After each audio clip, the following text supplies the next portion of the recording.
joining us for the Healthy Operations, Healthy Tenants panel. We're really excited to be here today. We have 3 expert providers here to explore how you can implement property management, integrate building design improvements and social services strategies that both save money on building operations and create healthier homes and lifestyles for residents. And these panelists will share their insights on a number of successful programs that include energy conservation programs, organization-wide composting, helping residents to go smoke-free, installing green cleaning practices, and incorporating active design into new and existing buildings. So I'm Colleen Flynn, your moderator, and I work for LISC, New York City, and I'll explain a little bit more about some work we're up to before I hand it over to the panelists. But our panelists are just going to give you a little bit of background, and then they can describe a little bit more about their organization. First, we'll hear from Ramona Monteverde, who works at Safe Harbors on the Hudson. She's committed to community activists who has over 25 years of experience working in supportive housing field. She's held several leadership positions in different organizations and has served as the Director of Operations for Safe Harbors of the Hudson for the past 12 years. Additionally, she's volunteered her time in many different capacities, including being a member of the Newburgh Planning Board for the past 9 years, and currently she's been elected to serve on the Habitat for Humanity Board of Directors. Exciting. Next, we'll hear from Gus Gauntlet from Westside Federation for Senior and Supportive Housing. He leads a workshop with a diverse group of residents covering everything from composting to reducing our energy and water usage. He's also a food justice program coordinator for the Center for Family Food, and so he works on healthy food workshops there with over 300 young people in the neighborhood. And then we'll finish things off with Suzanne Nienaber. She's the partnerships director for the Center for Active Design.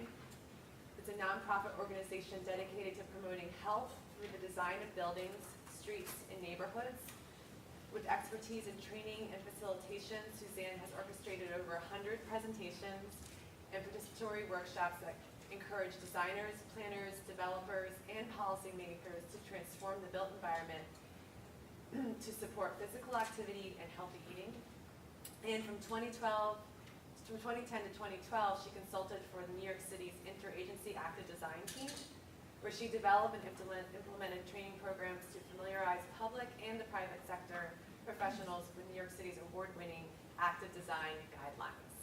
And I know there are some active design guidelines books, I think, out front, and also some material on smoke-free from the health department. So if you're interested in those, please go outside and get one after we present, of course.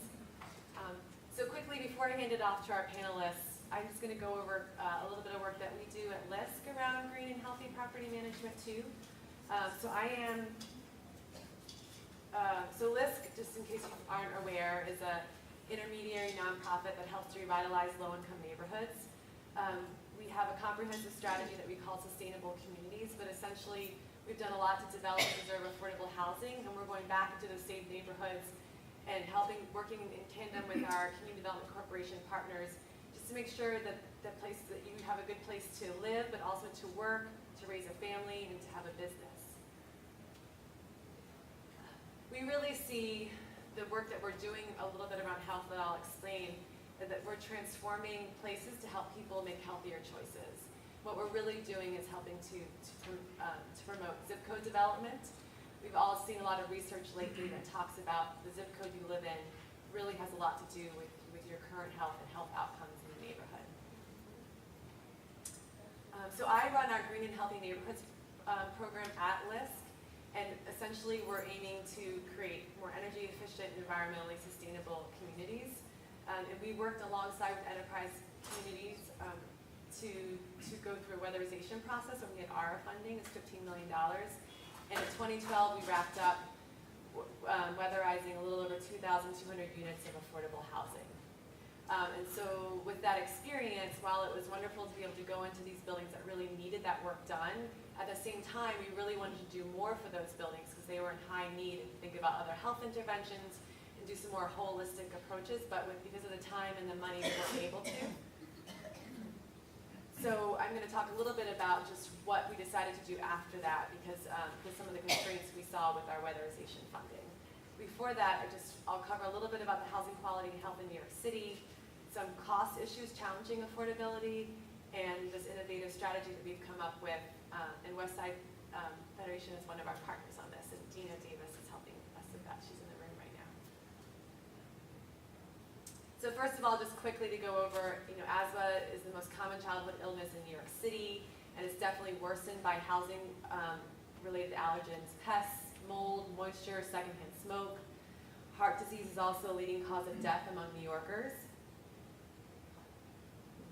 And so this just shows that, depending on the neighborhood where you live, all of these issues are heightened. So neighborhood poverty and poor health outcomes go together, which I think we all know, but it's interesting to see in this graph. And what we are seeing at LISC and with our partner National Equity Fund is that water and sewer, especially, and the electricity too, we're outpacing annually the amount that when you underwrite an affordable housing deal, you underwrite it for about 3% increase in operation and maintenance costs, and alone just the water and sewer rates were increasing about 12% a year. So this means that eventually there's not going to be enough money in the building to support the operation and maintenance costs. And our goal as an organization, and a lot of your goals, is to make sure that affordable housing stays affordable for the long term. And so we saw this as a big issue for LISC and our partners. So because of all these different health needs, and because of this issue with affordability and the current affordable housing, we really wanted to target housing that was at most at risk to individuals. Think of cost-effective solutions, really incentivize good housing maintenance, and incentivize active living and injury prevention in home and communities. So we partnered with the Department of Health and the Coalition for a Smoke-Free City, and came up with this model that we call 2 Shades of Green. And essentially the idea is that we want to go into certain buildings with our CDC partners and think of comprehensive approach to promote green and healthy retrofits, but then also make sure we're thinking of cost-effective ways to do that, and demonstrate how this really promotes health-driven upgrades, so that and the benefits for the asset management too. So just how creating a good, healthy building can really help with asset management, it can help with the affordability of the building, it can help with tenants' health, it can help with reducing maintenance costs, but also maintenance requests, work orders. And our priority areas are primarily these 5 because that's the team of people that we represent in the room, so we try to do that through water conservation, which has the big payback, transitioning to green cleaning, trying to integrate active design, integrating pest management, and trying to go smoke-free.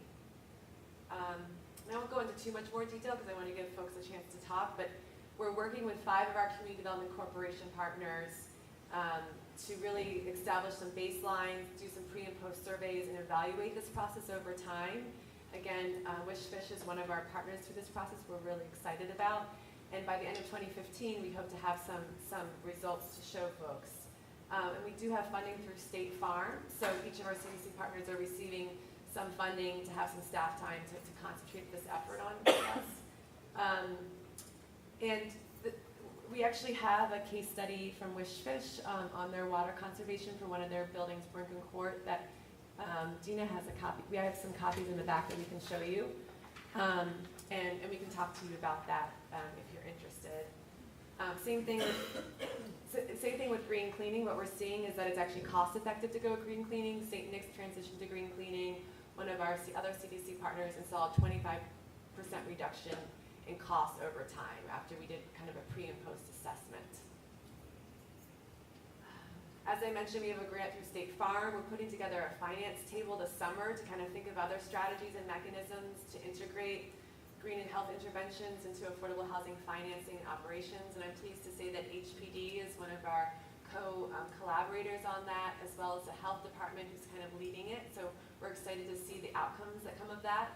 And we want to attach it to the new affordable housing plan that the city just put out. This is my contact information. And now I'm going to turn it over to Ramona. Thank you.